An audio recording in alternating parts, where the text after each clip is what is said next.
ఎన్డీఏతో పొత్తుకి వైఎస్ఆర్సీపీని జగన్మోహన్ రెడ్డిని ప్రధాని మోదీ ఆహ్వానించారని, కానీ జగన్మోహన్ రెడ్డి పొత్తుకు నో చెప్పారు అంటూ ప్రభుత్వ సలహాదారు సజ్జల రామకృష్ణారెడ్డి తెలిపిన నేపథ్యంలో అసలు ఈ వార్తలో వాస్తవం ఉందా లేదా అనే అంశానికి సంబంధించి మనతో మాట్లాడేందుకు ప్రముఖ రాజకీయ విశ్లేషకులు కృష్ణకుమారి గారు మనతో ఉన్నారు. మేడంతో మాట్లాడు.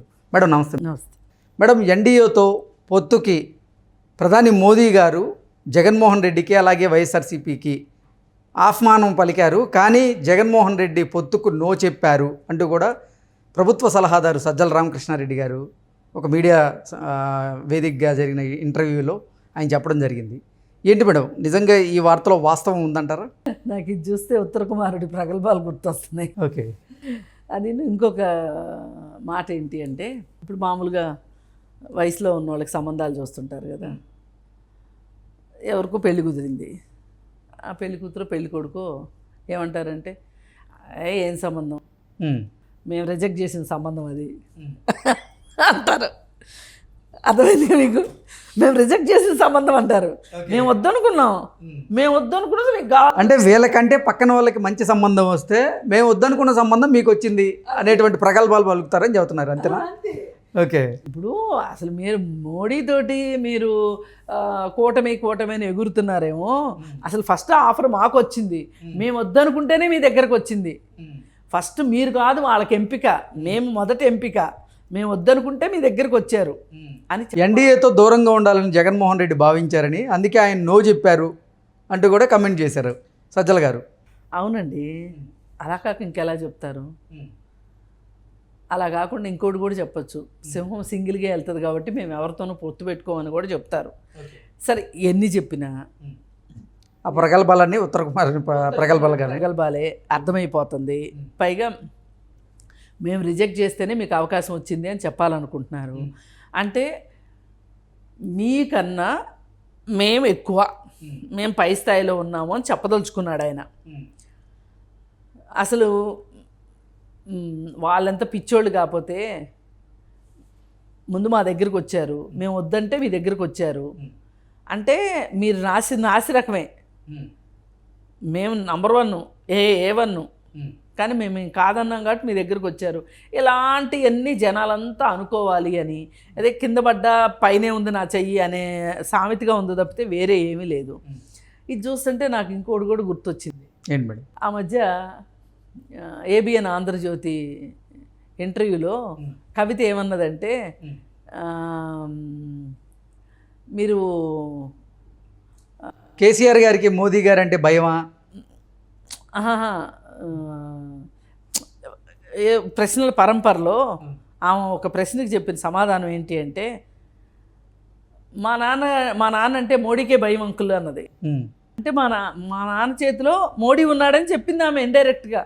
మోడీకి భయం మా నాన్న అంటే అని చెప్పింది. అంటే ఏమనిపిస్తుంది అప్పుడు ఎవరికైనా?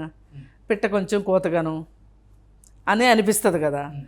సరే, అలా అన్న ఆవిడ ఇప్పుడు ఎక్కడుందో మనం చూస్తున్నాం. ఆ బిడ్డను కాపాడుకోలేని పరిస్థితిలో కేసీఆర్ ఉన్నాడు అన్నది కూడా వాస్తవం కనిపిస్తుంది, మన కళ్ళకు గట్టినట్టు కనిపిస్తుంది.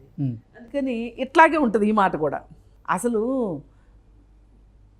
మీ గురించి మీ మీద ఆశలు వదులుకోబట్టే మీరు గెలవరు అనే నమ్మకం పోయింది కాబట్టి, మీరు గెలవరని వాళ్ళు బలంగా నమ్మారు కాబట్టి, మీ మీద ఆశలు వదులుకున్నారు కాబట్టి చంద్రబాబు నాయుడు పక్కకి వెళ్ళారు వాళ్ళు.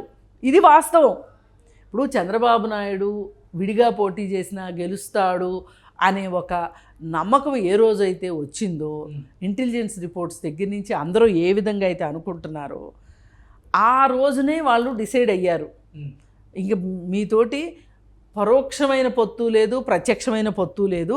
ఆ పెట్టుకునే పొత్తు ఏదో ప్రత్యక్ష పొత్తు ఆయనతోనే పెట్టుకుందాము అని డిసైడ్ అయ్యి వాళ్ళు 6 సీట్లు అడిగి చంద్రబాబు నాయుడు దగ్గర వాళ్ళు పొత్తు పెట్టుకున్నారు. వాళ్ళకి కావాల్సింది ఏంటి?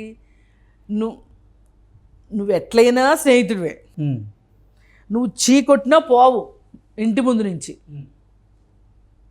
నువ్వు ఏదో అంటారు కదా, పాచీరు గుడ్లాగా ఇంటికి సూరు పట్టుకుని ఎలాడే రకం నువ్వు. కానీ మాకు కావాల్సింది ఎవరు? ఇప్పుడు రేపు గెలవబోయేది ఎవరు? చంద్రబాబు నాయుడు. కానీ ఆ గెలవబోయేవాడి సీట్లు ఎవరికి కావాలి? మాకు కావాలి.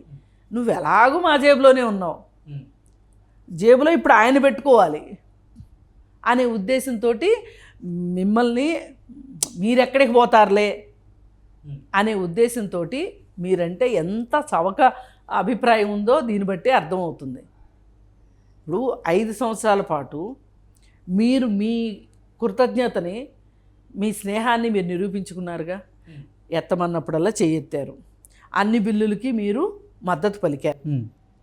అయినప్పుడు మీతో ఎక్కువ స్నేహంగా ఉండాలి నిజానికి. కానీ ఈసారి మీరు గెలవలేరు అని వాళ్ళకి అర్థమైంది కాబట్టి, ఒకవేళ 1-2 గెలిస్తే కూడా ఎలాగూ మాకుండేయే ఎందుకుంటారు వాళ్ళతోటి?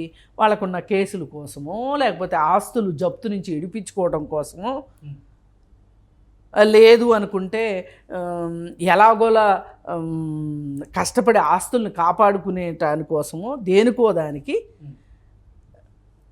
మీరు వాళ్ళు మీకు సహాయ సహకారాలే ఉంటాయి. కానీ ఇవి లభించింది ఎవరి దగ్గర నుంచి? చంద్రబాబు నాయుడు దగ్గర నుంచి. అందుకే చంద్రబాబు నాయుడుతో పొత్తు పెట్టుకున్నారు వాళ్ళు. అంతేగా నువ్వు వద్దంటే పెట్టుకోలే, వాళ్ళు నిన్ను వద్దనుకున్నారు. అంటే అసలు నిన్ను కలుపుకునేంత పరిస్థితి కూడా నీకు లేదని అర్థం. కానీ ఇది ప్రజలు ఎక్కడ అర్థం చేసుకుంటారు అని చెప్పి ప్రజలకి ఇది ఇలా చెప్పి, అదే మసిబూసి మారేడికాయ అంటారు కదా, ఇలా చెప్పాలని చూస్తున్నాడు ఆయన. అంటే వీళ్ళంతా చిన్నపిల్లలు, నోట్లో పుల్లైసులు పెట్టుకొని తిరుగుతున్నారు వీళ్ళకి ఏం చెప్పినా నమ్మేస్తారు ఈ ప్రజలు అని. కాకపోతే అసలు ఇప్పుడు నీకు చెప్పాల్సిన అవసరం ఏంటి చెప్పండి, రీజన్ ఏంటో చెప్పండి నాకు. ఎగ్జాక్ట్లీ ఆయన అసలు ఆ కమెంట్స్ చేయడం వెనక ఆయన ఉద్దేశం ఏంటి? ఎందుకు ఆయన కమెంట్స్ చేసి ఉంటారు? అసలు ఇప్పుడు రాజకీయాల్లో ఎంత పర్పస్ఫుల్గా మాట్లాడితే అంత మంచిదండి. అంటే పర్పస్ అంటే ఏంటంటే ఏదో ఒక ప్రయోజనం ఉండాలి. ఏ ప్రయోజనం ఆశించి ఆయన ఆ డైలాగ్ చెప్పాడు? ఎంత చెప్పినా సరే మోడీని కాదనుకునేంత సత్తా మీకుందని ఎవరన్నా ప్రపంచంలో అనుకుంటారా? మోడీనే అడగాలే కానీ మోడీని కాదనే శక్తి మీకుందా? మీరు వెళ్ళి ఢిల్లీలో ఇన్ని రోజుల్లో 5 సంవత్సరాల్లో ఒక్క రోజైనా నేను ఢిల్లీలో ఈ పని కోసం వెళ్తున్నాను అని చెప్పిన ధైర్యం మీకుందా? చరిత్ర మీకుందా? నేను ఈ పని కోసం వెళ్తున్నా, ఈ రాష్ట్రం కోసం వెళ్తున్నా, ఈ ప్రాజెక్ట్ కోసం వెళ్తున్నా, ఈ నిధుల కోసం వెళ్తున్నా, ఇవి నేను సాధించుకుని వస్తా అని చెప్పి కానీ వచ్చిన తర్వాత నేను ఇవి సాధించుకుని వచ్చానని కానీ చెప్పిన చరిత్ర ఉందా మీకు?